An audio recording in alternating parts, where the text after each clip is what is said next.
Second top story Kedarnath లో helicopter ప్రమాదాలు ఆందోళన కలిగిస్తున్నాయి. హెలికాప్టర్ ప్రయాణం అంటేనే భయపడిపోతున్నారు ప్రజలు. కేదార్నాథ్ యాత్ర ప్రారంభమైనప్పటి నుంచి ఇప్పటి వరకు 4 హెలికాప్టర్ ప్రమాదాలు జరిగాయి. అందులో ఈ రోజు జరిగిన ప్రమాదం చాలా పెద్దది. గౌరీకుండ్ త్రిజుగి నారాయణ్ మధ్య హెలికాప్టర్ కుప్పకూలిపోవడంతో 7 ప్రాణాలు కోల్పోయారు. ఉత్తరాఖండ్ లో చార్ధామ్ యాత్ర జరుగుతోంది. లక్షలాది మంది భక్తులు యమునోత్రి, గంగోత్రి, బద్రీనాథ్, కేదార్నాథ్ ధామ్లకు చేరుకుంటున్నారు. కొంతమంది కాలినడకన చేరుకుంటున్నారు. చాలా మంది హెలికాప్టర్ ద్వారా దర్శనం కోసం ధామ్కు చేరుకుంటున్నారు. అయితే హెలికాప్టర్ లో ప్రయాణించే భక్తులు ప్రమాదాల బారిన పడుతున్నారు. ఈ ప్రమాదాలకు కారణం ఏంటి? సాంకేతిక లోపమా, మానవ తప్పిదమా?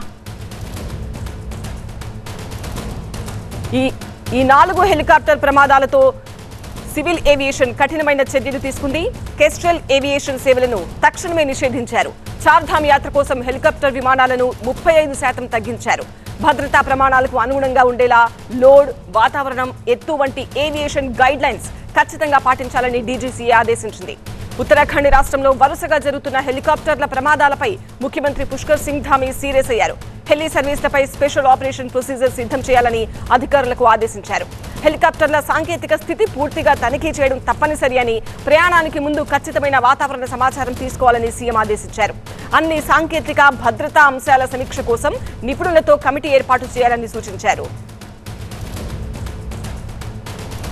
కేదార్నాథ్ ప్రమాదానికి సంబంధించి ఢిల్లీ టీవీ9 ప్రతినిధి గోపితో మాట్లాడదాం. గోపి, ఒక్కసారి జరిగితే ప్రమాదం, 2 సార్లు జరిగితే ప్రమాదం, కానీ వరుసగా 4 సార్లు అదే ప్రాంతంలో అదే హెలికాప్టర్ ప్రమాదాలు వరుసగా జరుగుతున్నాయంటే ఇది ఖచ్చితంగా నిర్లక్ష్యమా? అసలు ఏవియేషన్ భద్రతా ప్రమాణాలు ఏమైనా పాటిస్తున్నాయా ఈ హెలికాప్టర్లు? కూలిపోయిన హెలికాప్టర్లన్నీ కూడా ప్రైవేట్ హెలికాప్టర్లు. సో రాష్ట్ర ప్రభుత్వం సీరియస్ అవ్వడం జరిగింది ఈ ఘటన పైన. 2 రోజుల పాటు, నెక్స్ట్ 2 డేస్ పాటు కూడా ఈ చార్ధామ్ యాత్రలో హెలికాప్టర్ సేవలను నిలిపివేయడం జరిగింది.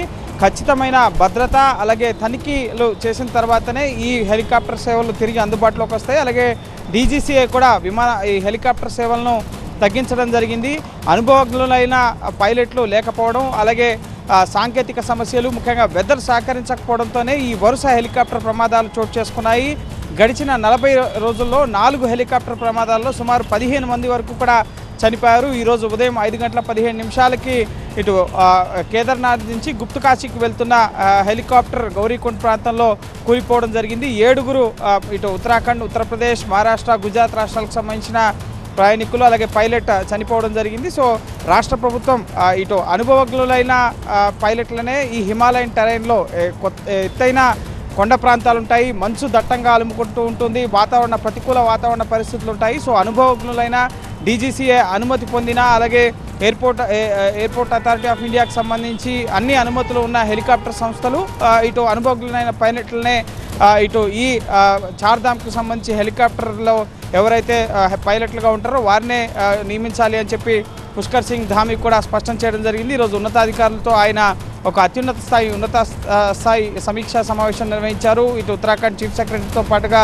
డీజీసీఏ అలాగే పర్యాటక విపత్తు నిర్వహణకు సంబంధించిన సెక్రటరీలు వీరందరితో కూడా రివ్యూ నిర్వహించి అనుభవజ్ఞులైన పైలట్లనే అనుమతించాలి, అలాగే ఖచ్చితంగా తనిఖీలు చేసి డీజీసీఏ అలాగే ఇటు అన్ని నామ్స్ ఉన్న హెలికాప్టర్లనే వినియోగించాలని చెప్పి కూడా ఆదేశించడం జరిగింది. ప్రస్తుతం హెలికాప్టర్ల కూలిపోయిన ఘటన పైన ఇటు ఎయిర్క్రాఫ్ట్ యాక్సిడెంట్ ఇన్వెస్టిగేషన్ బ్యూరో ఇటు ఏదైతే గుజరాత్లో మనం చూసాం ఎయిర్ ఇండియా విమానాన్ని కూలిపోతే దర్యాప్తు చేస్తున్న దర్యాప్తు సంస్థ ఉందో అదే దర్యాప్తు సంస్థ ఇక్కడ కూడా ఈ ఎయిర్క్రాఫ్ట్ యాక్సిడెంట్ ఇన్వెస్టిగేషన్ బ్యూరోనే హెలికాప్టర్ ఏ విధంగా కూలిపోయిందన్న అంశానికి సంబంధించి దర్యాప్తు చేస్తుంది. ప్రాథమికంగా అయితే ఇటు నిర్వహణ లోపం, సరైన సాంకేతికమైన అనుమతులు, ఫిట్నెస్గా ఉందా లేదా, పైలట్లు సమర్థవంతులా కాదా, వెదర్ ఎలా ఉంది, ఇవేవి కూడా చెక్ చేసుకోకుండానే అక్కడ చార్ధామ్ యాత్ర భారీగా యాత్రికులు దేశవ్యాప్తంగా అనేక ప్రాంతాల నుంచి చార్ధామ్ యాత్రకు వస్తున్నారు.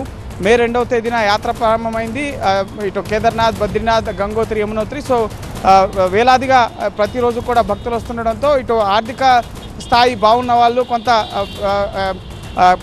ఇటు ఖర్చు చేయగలం అనుకునే వాళ్ళు హెలికాప్టర్ సేవల్ని నడవలేము, అలాగే వయోభారంతో ఉన్న వాళ్ళు మ్యాక్సిమం 50 years అబోవ్ వాళ్ళే ఈ హెలికాప్టర్ సేవల్ని వినియోగిస్తున్న పరిస్థితి ఉంది. కానీ వాళ్ళు ప్రతికూల వాతావరణ పరిస్థితులు ఎదుర్కొంటూ ఇటు గాల్లో వారికి కలిసిపోతున్న పరిస్థితి అయితే ఉంది. సో ఖచ్చితంగా కొంత భయాందోళనలు అయితే పర్యాటకుల్లో, భక్తుల్లో నెలకొంది. సో రాష్ట్ర ప్రభుత్వం అప్రమత్తమై 2 రోజుల పాటు హెలికాప్టర్ సేవలను నిలిపేసి తనిఖీలు, భద్రతా ప్రమాణాలు పూర్తిగా పాటించిన హెలికాప్టర్లనే అనుమతించబోతున్నారు. అలాగే ఏఐబి ఇన్వెస్టిగేట్ చేస్తుంది. డీజీసీఏ కూడా ఇప్పటికే రంగంలోకి దిగిన పరిస్థితి ఉంది. రైట్ గోపీకృష్ణ.